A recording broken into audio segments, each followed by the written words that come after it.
What is going on, everybody? Long time no talk. Welcome back to the Phaithful Phanatics show. As always, we're live here on DSM-Media's Philadelphia YouTube and Twitter channel. So do us a favor, do yourself a favor. Make sure to check us out on Twitter first and foremost at DSM_media. It's where you can interact with us the most when we're not doing a show on the channel. So hit that follow button and then check out the link tree in our bio. It will take you to every social media platform we're available on, more specifically the DSM YouTube channel that you see right there on your screen. Make sure to hit that subscribe button, share it with friends, family, any other Philly sports fans that you may know of that could enjoy the content. I'm one half of your host, Dylan Davis. To my right, my faithful co-host, Scotty. We got a little bit to get into on this rainy Monday in the Philadelphia area, man. The Phils start a new series down in Miami against Sandy Alcantara and the Marlins with Mick Abel on the mound. They're coming off of a Father's Day sweep against the Blue Jays. And obviously things were very grim in Philly's world for about a week and a half, 2 weeks there. No, I'm not going to keep repeating myself because don't get me wrong, it was very frustrating to watch. And I understand, we like to react to each and every game and the slumps and the highs. But we're going to talk about that Otto Kemp, obviously, and Alec Bohm. Zack Wheeler plans to retire after his contract is up in 2027. What's that mean for this Philadelphia Phillies championship window? Is it closing faster than we realize? And something me and Scotty want to talk to you guys about when it comes to Eagle Land. Because we've seen a poll not a poll, but kind of this tweet put out by WIP earlier. What's Joe DiCamara put out his top, for whatever reason, 11, not top 10, top 11 current Philadelphia athletes at the moment. It's almost more disrespectful. Quarterback in the city didn't crack his list. It goes along with other conversations we get in the national media this offseason, post-Super Bowl. And we basically just want to ask, man, like, what is the next step for Jalen Hurts? And, whether that's the next step to get the recognition and the credit he deserves, next step to put him as a top 3 to 5 quarterback, next step to continue winning, whatever your criteria is, let us know what your next step is for Jalen Hurts and this Eagles team as we move forward. But, brother, happy Monday. Long time no see, and let's get back to it.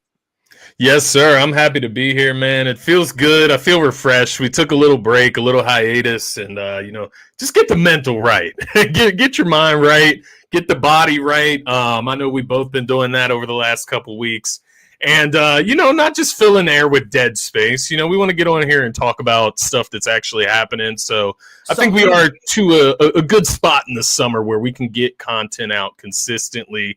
Marcia, I feel you. It's not about giving them airtime. It just leads into a further conversation around the national media, the national spotlight, and then even the very few, I imagine it's very few Eagles fans out there that still doubt number one in that midnight green, in that Kelly green, coming into this next upcoming season. So it's going to be a fun conversation to talk about what's next for Jalen Hurts, of course, but Marshall, you are funny, man. Ever since he found me on X, bro, he is clocking me, dog. I love it, though. I love it. Marshall interacting with me. He'll reply to my tweet, but then won't reply to my response. He just replies and puts me on mute or something. But I appreciate him following on there. It's just a little poke with the sticks, Scotty, to keep you going, keep you in. Pause. Well, hi. Yeah, all right. See. Oh, good, brother. I'm happy to be back. You can see we're laughing, we're giggling on here. So no worries, my man. But no. I know you had a question for me before we hopped on here. Anybody out there eat Mediterranean food? There's D-Rab. That's the guy. D-Rab. I know D-Rab gets him some Mediterranean food. Dylan needs your advice, man, on a Mediterranean Send me your best bowl because I'm reading a different language on the menu. I'm in the sauces I've never heard, dips I've never seen before, and I do not want to fuck up this first attempt at it. So either text it to me or we'll continue to talk about it. The Desmond Bain trade, the Luka Doncic trade, the Rafael Devers trade. It's going across all sports right now, man. I don't know what's happening. Mind blowing. It's absolutely absurd. So we can always come back to it. But let's start. You know what, man? Let's start with the Eagles because I don't want to get into the Phillies fatigue to start the show. We have all summer. We have all week to continue talking Phillies. So let's start with what I think is the biggest topic right now. for us, as we were texting a lot about it today, and that is kind of what's next for Jalen Hurts. You mentioned kind of just filling airtime as the summer drags on, and the Eagles had OTAs, had everybody show up for OTAs. Shahad Campbell was getting some work in. Obviously, questions about his activity level with the injuries. What's next for number one? And there's Brian. Well, I'm sure we'll get his opinion, but Scotty, I'll throw it to you first, bro, because like when we say what's next, like what comes to your mind first? What's next in terms of his progression as an actual quarterback? Or is it like, what's next? What else can he do to get the recognition? Like test, passed. Like if you bar exam, passed. Like what is next for him to continue to grow or to continue to change people's minds? Brian, right on time with the comment, man. But this is why we have to discuss it. But no, I think this discussion it comes from obviously Joe DeCamara, if that's his name. I can't even remember what his full name is. Puts out a top 11 list of Philly athletes. Not sure exactly the context, like favorite athletes, legendary athletes. I'm not exactly sure the context, but not legendary. You make a list of 11. It feels ultra disrespectful to have a list of 11 and still not include Jalen Hurts on that. So it's stuff like that. It's stuff like the national analysts, still putting guys like Justin Herbert above him, putting guys like CJ Stroud above him, Jordan Loves of the world, so on and so forth, right? And so it leads to this thought process, like how can Jalen Hurts further prove himself? It's not that he has to further prove himself to me, to Dylan, to most Eagles fans out there. I think when you win a Super Bowl, when you lead your team, when you get a Super Bowl MVP, I think that is, from the last calendar year. Okay, so that adds a little bit more context, but last calendar year would include Super Bowl MVP and the Super Bowl championship. Yeah, I mean, there are other Eagles. It adds context to having like Zach Bond on the list over Jalen Hurts or Quinyon Mitchell, right? And even Saquon Barkley, who was at the top of the list. But yeah TR, he won the goddamn bowl, dog. Like, there's really no reason to continue doubting this man. But you can get very specific. We can get very detail oriented on how Jalen Hurts can ultimately prove himself. So I'll throw you two. I'll throw you two off the top of my head here. One is just continuing the dominance of last year, right? And that's from a team standpoint. That's from getting to the big games and performing well in the big games. That means postseason comes around, you're getting to the NFC Championship again. You're getting to maybe even the Super Bowl again. The goal is to go back-to-back here. Let me be clear. The goal is to go back-to-back. We know how hard that is to do. So to kind of improve the resume, you just got to consistently keep getting to those high levels, getting to those big games, and not being the reason that your team loses if they do lose in those big games. The other thing that I think Jalen, this is kind of out of his control, but also it is in his control if and when it would happen. Playing better when, say, a Smitty is not there. Or say an AJ's not there, right? Because we get so much talk around the super team. There's going to be games where maybe Dallas Goedert misses a game. I know, Dylan. I know, man. You said that. Go ahead. I'm going to throw it to you because that was my last point with that segment. Just not having one of those guys for a said game. Maybe not having Lane for a said game. Not having Saquon for a said game. Yeah. And Jalen Hurts still being able to go out and perform at an MVP-ish type level. Yeah, so I think one of the main points you and I always get so alarmed at and so frustrated with is just being a hypocrite. So when I have to listen to someone, whether that be on social media or on television or the radio, right? When I had to listen to a person 4 months ago downplay Jalen Hurts' credibility, downplay Jalen Hurts' effect on the big game, on the Eagles, within the Eagles offense. Even Brian's next point, I'll get to that in a couple minutes. Yeah. I'm not just ignoring you. And then I listen to the same people talk about individuals outside of Jalen Hurts. And what I'm trying to get at is the Eagles are a super team. Yeah. Yet when you start to get into each and every discussion people have nationally or just on social media about top 10 lists and top 10 wide receivers and top 5 wide receiver duo list, and the centers list came out today, Scotty. Guess who's not a top 10 center in the National Football League? Insane. Insane. Insane. Dumb. Not even insane. Dumb. It's dumb. There dumb. were people on NFL Network a couple weeks ago that didn't have A.J. Brown and Devontae Smith as a top 5 wide receiver duo in the National Football League. But the Eagles are a super team. Dallas Goedert will somehow get talked about like he's a top 4 tight end to discredit Jalen Hurts. But then when you talk about tight ends, he's probably not even mentioned in the top 15 of the last year or two. It's unbelievable. Let me get to Brian's question, then I'll get to how Jalen can improve for me. So I see his first question was, is Jalen even in a top 10, a top 9 player in our own offense? Let's list them out. Now, here's his list. Saquon, I agree with. I can get behind it. Yeah. AJ, I can get behind it. Is AJ Brown a better wide receiver than Jalen Hurts, his quarterback? I'll give it. Yeah, I'll give I AJ. can get it. Lane Johnson. Yeah. I will give that to you. You maybe get one more. Maybe Jordan Mailata is arguably the best left tackle in football, or a top 2 right tackle in football. So by that standard, would Jordan Mailata be a better left tackle than Jalen Hurts, his quarterback? I guess so. You maybe get 4 individual players at their own positions that maybe play the position better or at a higher level than Jalen does. Landon, stop it. Dallas, fucking stop, please. Cam, no. I love Smitty, no. I'll give you Saquon. I'll give you AJ. I'll give you Lane. I maybe give you Jordan Mailata. That is it. And I agree. And I hear you. Landon Dickerson's fucking amazing. Yeah. But so is Jalen Hurts, and I think that's the point of it. Yeah, the whole offense is designed around his ability to be a dual threat. So, you could argue from a skill basis, I guess. Like, you could say, oh, maybe he's like the 6th or 7th, whatever, right? That's where you're going with this, where Pumpman's going with this conversation.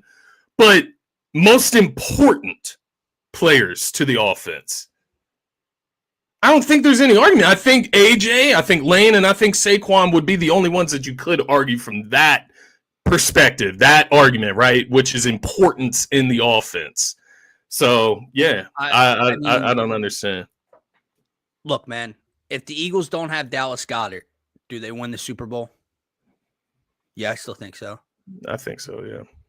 If for some reason Landon Dickerson was to go out and Tyler Steen had to play left guard, I still think they win the Super Bowl. Do the Eagles win the Super Bowl if Jalen Hurts isn't under center? I know Brian's going to come back with some smart-ass comment about Tanner McKee. But at a serious level, are the Eagles winning the Super Bowl? No, so that puts all that to rest. Now, let's move on. Here's how Jalen Hurts can get better. Here's Jalen Hurts' next step for me, Scotty. It's another year. It's another offensive coordinator.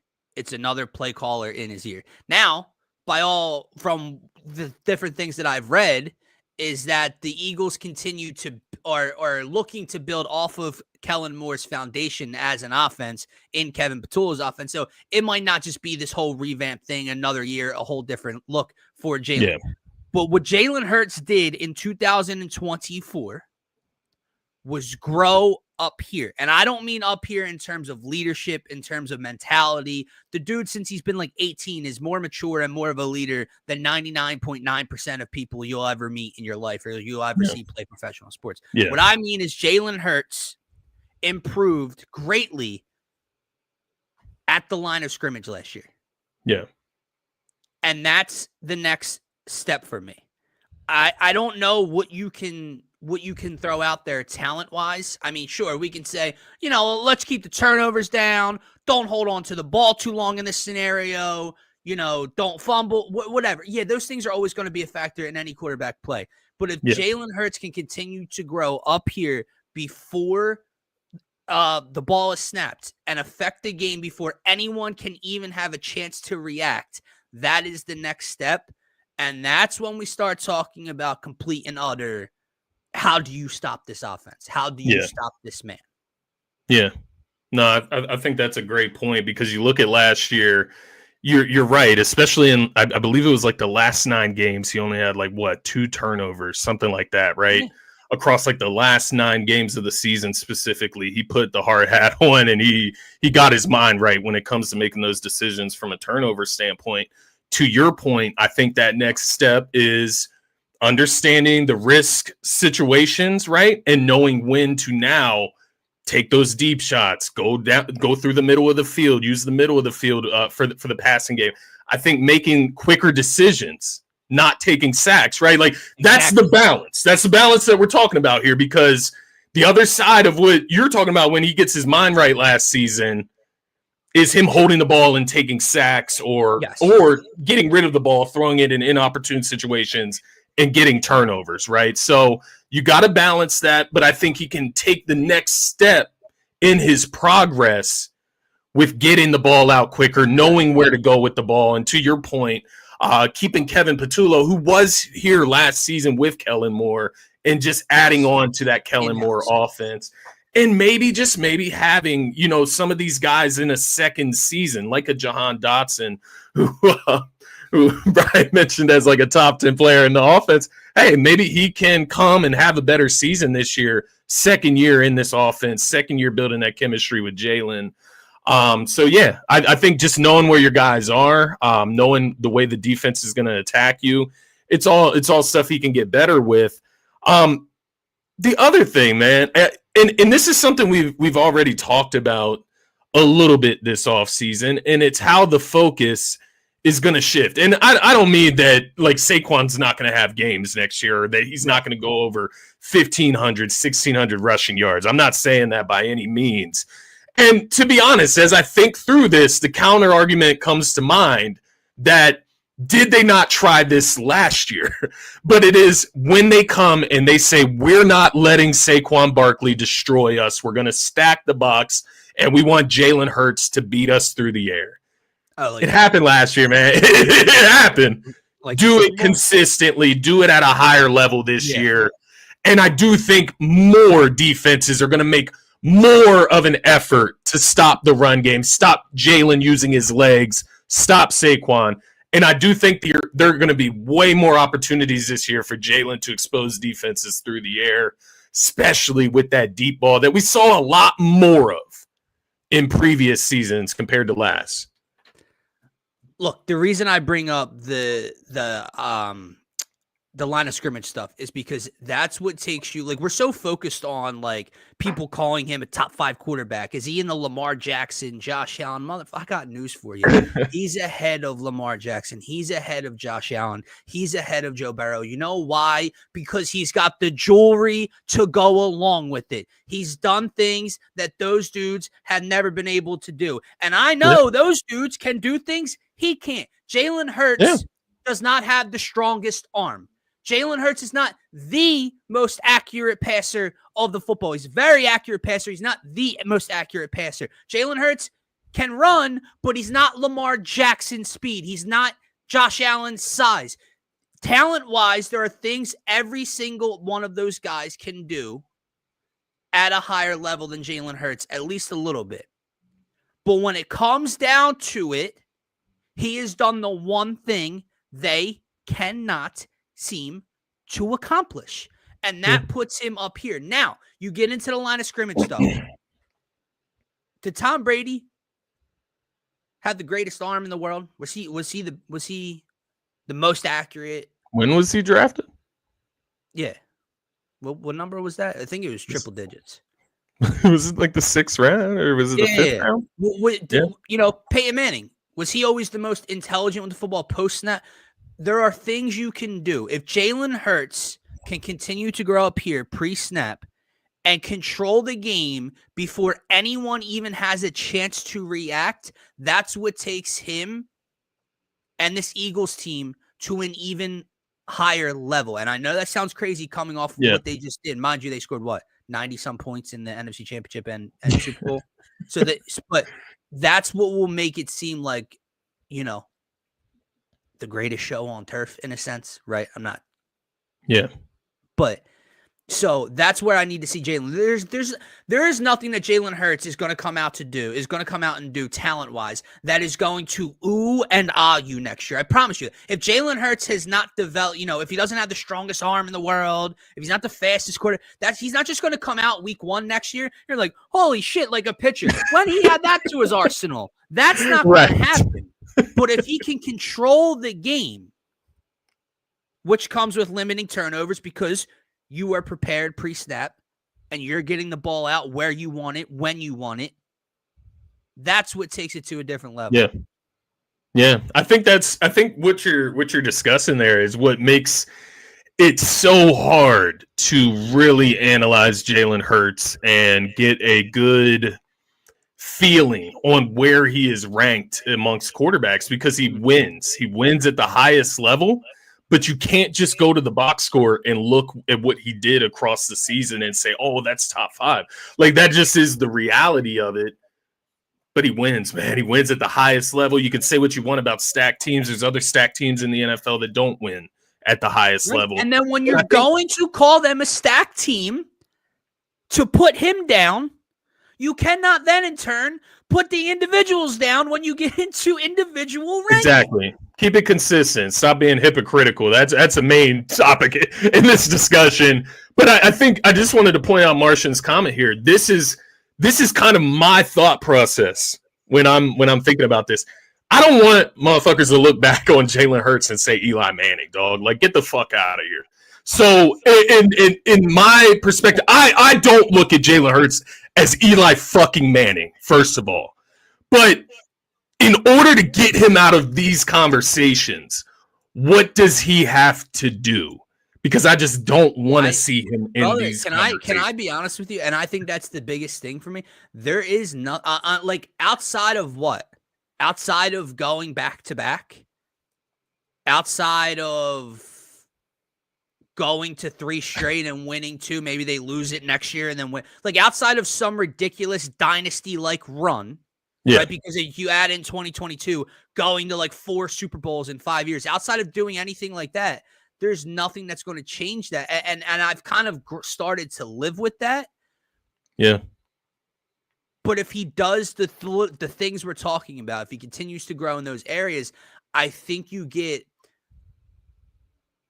shows more in the stat on the stat sheet is what I'm trying to say.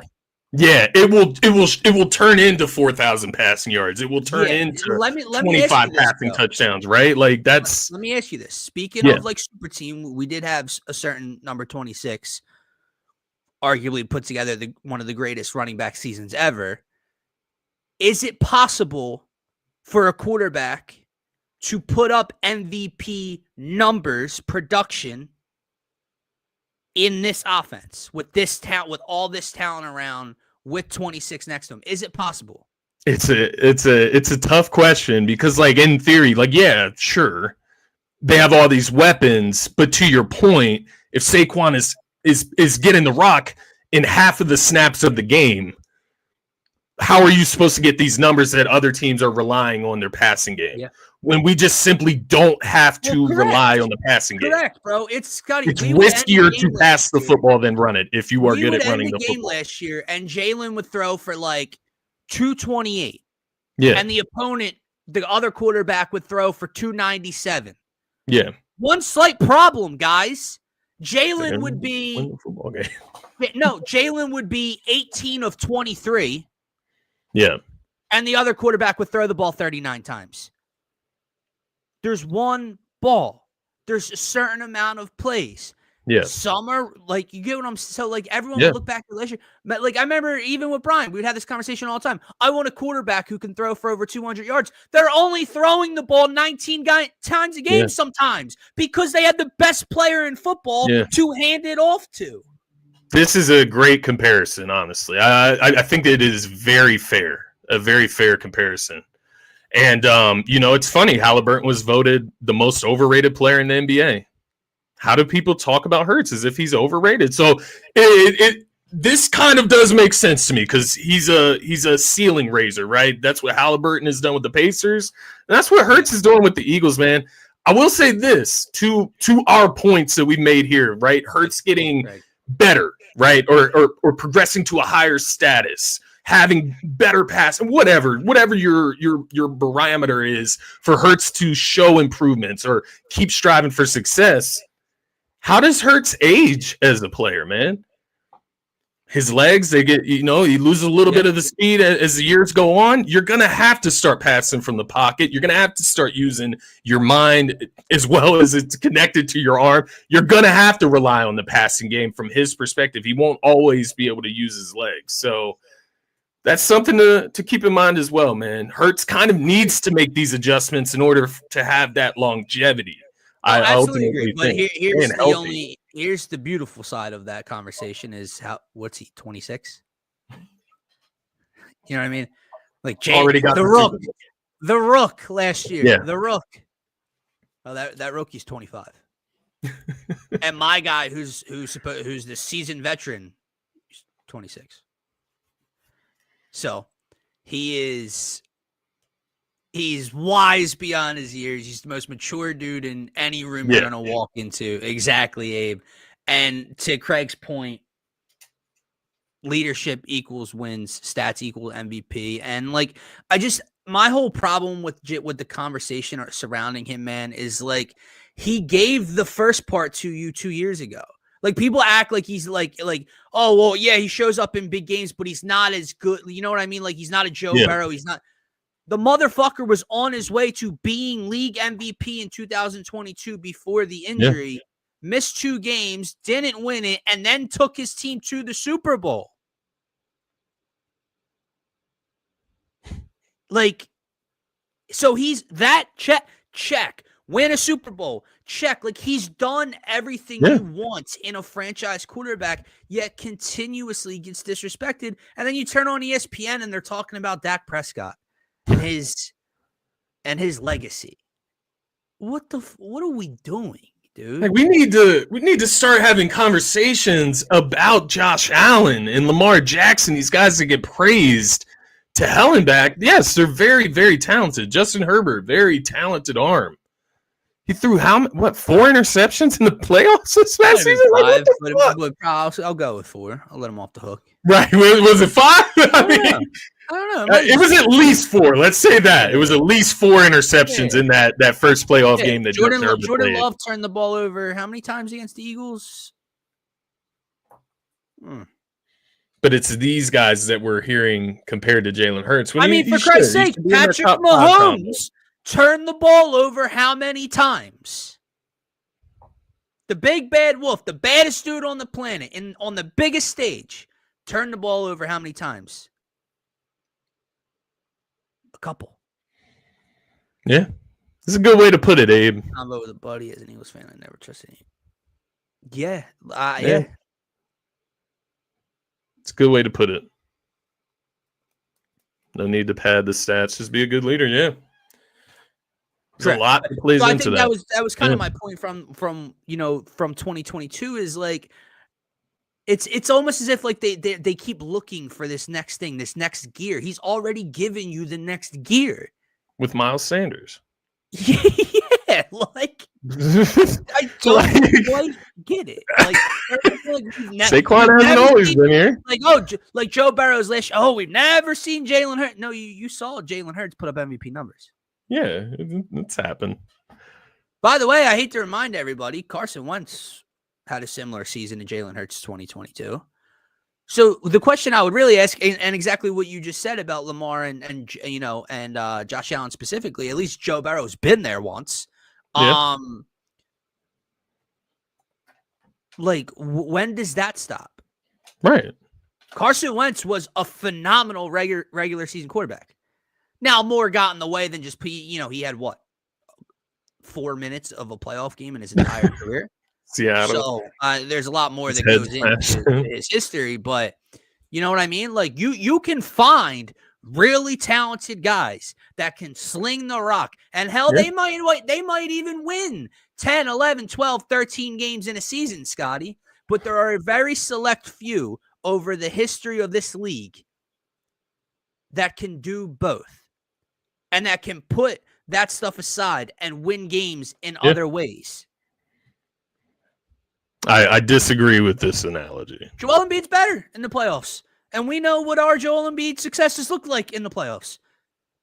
Not great, but I mean, I'd have to go back. Maybe and I'm sure there was some stat padding going on in at least one of the games. The Green Bay game when they started to make that phony comeback or whatever. But has Dak Prescott even had a good playoff game?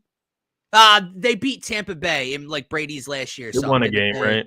Yeah, that's yeah, like he's their not playoff winless anymore. So So, but outside of that, has Dak Prescott had a good playoff game? No. Has he made an NFC championship? No. So no. Get you the stats, not the results. Yeah. What do I prefer? Yeah. I prefer the hardware, but yeah, absolutely. Speaking of hardware, man, let's move on. We got about Yes, half hour, 45 minutes till the Phils and Mick Abel take the bump. I know people are gonna be like, "Oh no, we're talking Phillies." We are for a little bit because this random report came out, and I'm assuming you was asked before making the start the other day, but Zack Wheeler plans to retire after the 2027 season when his contract comes up. And it just made us start to think this morning, man. Like, we sit here with the Bryce Harper contract, and he even wants an extension soon. We sit here and we think about the Trey Turner long contract, and we think about some of these other long-term deals where the window just seems so wide open because these stars are supposed to be here for many, many more years. Yeah.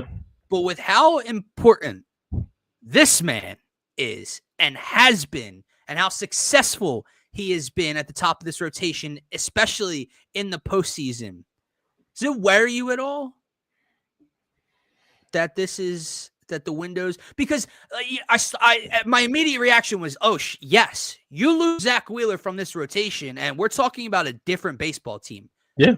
And then you kind of remind you, like, we get the hope of what Andrew Painter will be by next. Right. You know what I mean? So right. by There's the time balance. Wheeler's heading out, what is Andrew Painter? If Andrew Painter is the 1B to Zack Wheeler's 1A on his way out, well, then we're in pretty good hands. Yeah. But we don't have that information just yet at this level. So it just made me think, what's that window looking like? Yeah, I think it's something that we have now, like in material form, right? And I say material, it's just words, so it's not really material, but we have something of substance now as far as like a ticking clock, as far as Wheeler's timeline, right? And I think it puts into perspective the balance that the Phillies have to have when it comes to maneuvering at the trade deadline once we get into July and thinking about improving this bullpen or improving this roster and trying to go out and get a championship right now. That is the sole focus for sure. But you do have to keep that little bit of inklet in the back of your mind of what does this look like post these guys? And I say these guys, the guys like Zack Wheeler. You have Kyle Schwarber, who's needing a contract extension, right? This is another guy that's up in the air. There's a couple different guys that are a little bit older, right? And you do have to start thinking about these things. It's kind of like, it's almost like if you were to be told, like, you're going to die in 2 years, man. And you got 2 years to live it the fuck up and live your best fucking life, right? You have 2 years to get it done. Yeah. That's what the Phillies are looking at right now. Your best opportunity to get what I want in the next your best opportunity. Yeah. Go and get it right now. Yeah. Before you die, or in this sense, before Zack Wheeler's contract expires in 2027. Passing on, moving on. Getting a little morbid in here. Let me stop. But yeah. No, I totally get what you're saying, and it does factor into how aggressive Dombrowski gets at the deadline, because for how many years now have we been sitting here talking about what prospects are untouchable, right? And obviously this news, and I don't know how much news it is to Dombrowski. Wheeler could have been saying this for the last 2 years behind closed doors. We have no idea. But it does play a little bit of a factor in, okay, this is the best roster we're going to field over the next 2 or 3 years. Let's try to go get it done, right? And that might play a little bit of a role in what he decides to do come deadline time. Would he even be done? That's great. Yeah, D-Rad, that is the thing. Like, 2 years seems so short from now. But what is Zack Wheeler 2.5 years from now? You know what I mean? Like, How old is he? Mid-30s or like early to mid-30s, I want to say. I don't, maybe 34-ish, 33, maybe he's, I don't know. 35, yeah. 35, so okay, right. So 37. what is a 38-year-old Zack Wheeler? What's that fastball looking like at 38 years of age? So it seems so close, but realistically, it's probably the lifespan of Zack Wheeler's Philly career anyway, whether he's moving on or retiring. But do you like that he put that out there? Do you like is that more pressure or not? Like, does it matter? No, I mean right now, I think it just gave everyone a little taste of reality. Like a reality check, yeah. Like these dudes we don't have forever. Yeah, these dudes are human. Like this is going. Time is going to run out at some point. We're sounding like everyone's dying on the show. Like time's going to run out. I just met his contract, but nonetheless, yeah, it did make me think for a second. Like, well, we have to go now. Phillies are also playing really well over the last couple days. They sweep the Blue Jays after being just in historically bad land. Apparently, I know Martian's gonna love this little spiel, but guys, I'm not even gonna get into it. But just again, do me a favor, bring it back. Because I mean, it got a little bit insufferable, right? It did. A month ago, pay that man his money. Extend Kyle Schwarber. A week ago, I was seeing tweets of, what's the point of extending Schwarber? Trade him at the deadline if you can and see what you can get for him, prospect-wise. It's so up and down. Brian's never happy. We've grown to know that, so it's okay that he thinks the Phils are fugazi. Remember when everyone said the Phillies don't beat teams that have a winning record, Scotty? They have like the second or third best record in the National League against teams that are 500 or above. The Cubs series win, that was big. Yeah, but they don't beat good teams though. Mind you, doesn't count. They are what, 4-2 against the Cubs this season? Because they beat them 2 out of 3 in Wrigley, so they beat them 2 out of 3 here. They have a series win over Cleveland, a series win over the Dodgers. They split. No, they have a series win over Atlanta, and I know Atlanta's not 500, but obviously when we're talking about teams in the National League, we always look at the Braves, especially with Acuna and Strider coming back, as a team that should be there, right, talent-wise. So newsflash, people, the Phillies are a good team. The Phillies do beat good teams. The Phillies lost a couple games to bad teams. Hey, shit happens. Don't know what to tell you. Remember when time was running? We were 5.5 games out of first place from the Mets a week ago, Scotty? Well, as the Phillies just swept the Blue Jays, the Mets got swept over the weekend. So now they're like a game and a half or 2 games out of the first place in the National League East. Everything is okay. And Craig, I'm glad you said this, because that is the whole point. You cannot, it is such a long season. Glad he said that. Such a long summer. You cannot lose your mind over a weak, bad stretch, because you're going to say things as a fan that then make me take you less seriously. And then when they start to win and they're bouncing back, I don't want to hear your opinion. I'm not trying to gatekeep who can celebrate and who can't. No one is saying you can't be frustrated on a night-to-night basis. No one is saying you can't have change. No one is saying you don't want the Phillies to be held responsible when they're playing poorly. Getting swept by the Pirates is fucking insane. It's baseball season. I don't know what else to tell you. So, relax. Yeah, just gotta chill. No, I did want to ask you. So during this stretch, I mean, they've won 4 in a row. I think they actually have the longest win streak, at least in the NL. It's just 4 games, but nonetheless, longest win streak. So they've won 5 of 6 if you include the Cubs series. Obviously going back to that, they're 5 of 6, pretty good. So I mean, you look across the NL. I mean, the Phillies are 5-5 in their last 10. I think the Dodgers are 6-4. Cubs are 5-5. Mets are 6-4. It's baseball. You know what I mean? That's all you got to do is just look. And we've talked about this enough, right? Looking from other teams' perspectives as a fan. But I did want to ask you. Yeah. Oh, go ahead. Go ahead. No. I was just going to say, I know I keep repeating every time we hit live. I have had this conversation with whoever the hell will listen out there. And Martian, we've gone back and forth, and I get it. I'm tired of talking about it. I'll make you guys a promise.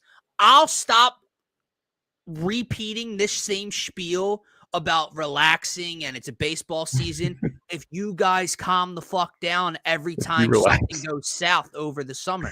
I won't bring it up again. As long as you keep somewhat of a level head, I will shut up about it being a long season. Are the Phillies going to win the World Series? I don't know.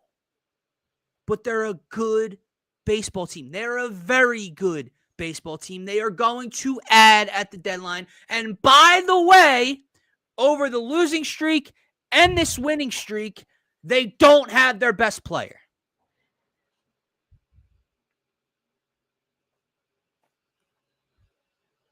That's the more concerning part for me. Is Bryce Harper okay this year? Will Bryce Harper be able to play at a high level in August, in September, in October? Yeah. Because if that wrist didn't heal over the offseason, because apparently it goes back to last year, if the months in the offseason didn't give this man's wrist a break, an IL stint isn't giving this man's wrist a break. So does he need does he need surgery? What has to happen to get Bryce Harper's wrist okay for him to be able to play at a high level? How long does it put him out if he does need anything? Yeah. I have no idea. That's the more concerning part of the Phillies. Because if you don't have Bryce Harper, don't matter. Yeah. You're not winning shit in October anyway. You got Otto Kemp. You do have Otto Kemp. Is Otto Kemp winning your World Series? No. No. But I'm glad you brought that up because Otto Kemp has been playing absolutely phenomenal since being called up, man. Another guy you brought up to me earlier, Alec Bohm, has been playing absolutely phenomenal. JT's been swinging a little bit more of a hot bat. Guys are stepping up in Bryce's absence. Kepler? Max, what a little game winner in the 8th inning the other night. Ranger continuing to dominate. Luzardo bouncing back in a big way after his back-to-back 2 historically bad starts. That was great to see, actually. I'm glad you brought that up because that actually slipped my mind coming into this show. That Luzardo, that's actually a big deal, because my mind literally went back to Ranger last season. I know Ranger had an injury, so it's a little bit different from Luzardo this year, where it looks like maybe it was just a little bit of a mental lapse for those 2 games where he just got shelled. It was great to see him bounce back, get that mental toughness built back up, and get past that wall, man. So I am glad you mentioned that because that did slip my mind. He did get that bounce back game in there, man. But no, you mentioned the guys that are hot right now. I did want to ask you about Alec Bohm. I asked you off the air, just thoughts around him right now. He's obviously got one of the hottest, if not the hottest bat on the team. I mean, he's coming up clutch. He's coming up with big hits. Is this more of like really solidifying himself back in this roster, back within the fan base? Or is this more of Alec Bohm building his value? Because I know there's been talk a lot of this season about, whether or not you trade Bohm, whether or not you try to go out and improve in that position. Is he kind of earning your trust back? I guess is the question I'm going to ask. He is such a seesaw when it comes to my fandom specifically, because I think the last show we did, I mentioned how, him and JT are just 2 guys that are just frustrating me no matter what. And even beyond that show, when things were going bad and, Bohm hits into yet another inning-ending double play or rally stopper and slams his helmet or takes a called strike 3 and throws his bat on the ground, like just throwing a temper tantrum. And guys get pissed all the time. Guys throw shit all the time. It doesn't matter if you're 21 or if you're 40 in the majors. I'm not saying every time he does, he throws his helmet, he's acting like a baby, but I'm just tired of the same spiel and him coming up short. He's been absolutely on fire in the month of June and going back to May, dude. I think in the month of June, he's hitting like in the mid 300s or something. He hit one. It might be the furthest home run of Alec Bohm's career yesterday. He's getting used to the bat. Yeah, that ball went a long fucking way.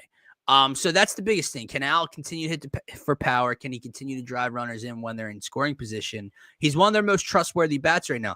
The issue is like when it comes to Alec Bohm, it's like I've seen this movie before. And it is mental. At the same time, we just talked about, being a hypocrite when it comes to the Eagles and all.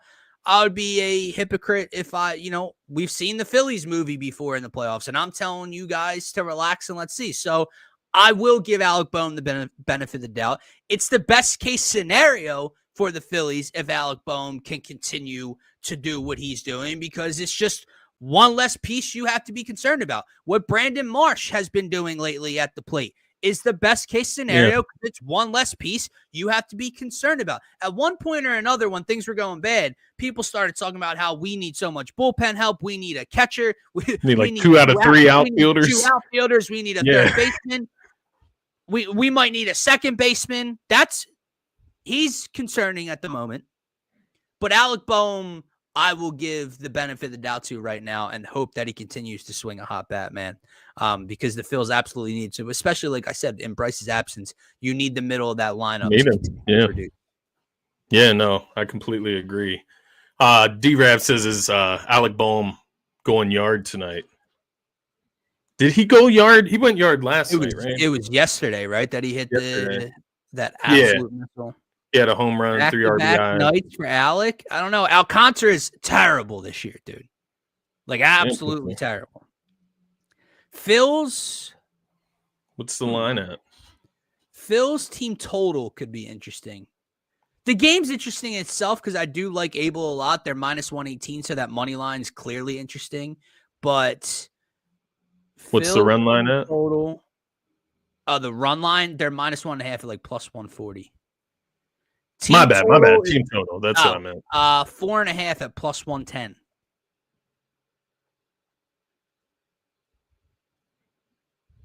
What's over 3.5? Minus 150. It's not terrible, but it's a big drop. Yeah. It's a big drop. It's always nice when the total's lower and and you get an opportunity to get them for 4 runs because it just feels like it's money.